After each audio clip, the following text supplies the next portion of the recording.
গরমের দাবদাহে শুধুমাত্র আমাদের শরীরের উপরিভাগই গরম হয় তা নয়, বরং আমাদের শরীরের ভিতরের অংশগুলিও গরম হয়, যেমন আমাদের পেট।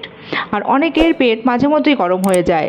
আর পেট গরম হওয়ার পেছনের কারণগুলি হলো ডিহাইড্রেশন, মশলাদার এবং আমিষ জাতীয় খাবারের অত্যাধিক ব্যবহার, অথবা বাসি এবং অস্বাস্থ্যকর খাবার।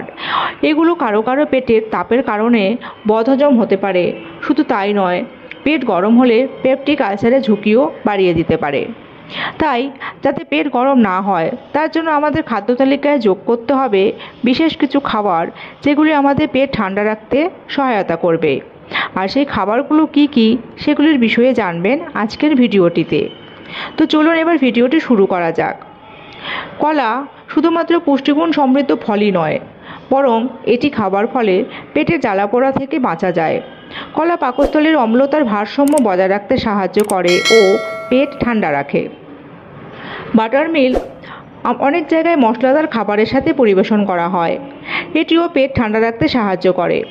বাটার মিল্ক খেলে তা কেবল শরীরকে শীতল করে তা বরং আপনার বিপাককেও উন্নত করে।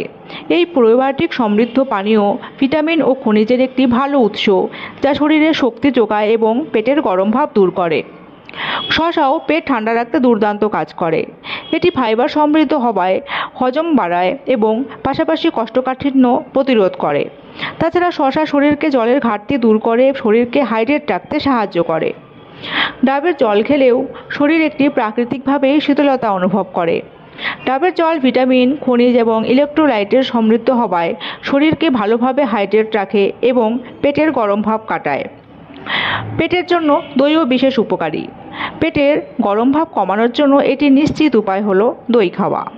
তাই এক্ষেত্রে অবশ্যই টক দই খেতে হবে। গরমে 1 গ্লাস আখের রস খেলেও যেন প্রাণটা সতেজ অনুভব করে।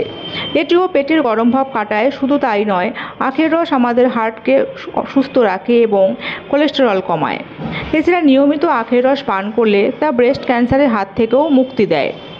তাই আপনারাও আপনাদের পেটকে ঠান্ডা রাখতে অবশ্যই এই খাবারগুলো আপনাদের দৈনন্দিন খাদ্য তালিকায় যুক্ত করুন এবং সুস্থ থাকুন। আর ভিডিওটি ভালো লাগলে লাইক, কমেন্ট, শেয়ার করবেন এবং আমার চ্যানেলটিকে সাবস্ক্রাইব করতে ভুলবেন না। সকলে ভালো ও সুস্থ থাকবেন। ধন্যবাদ।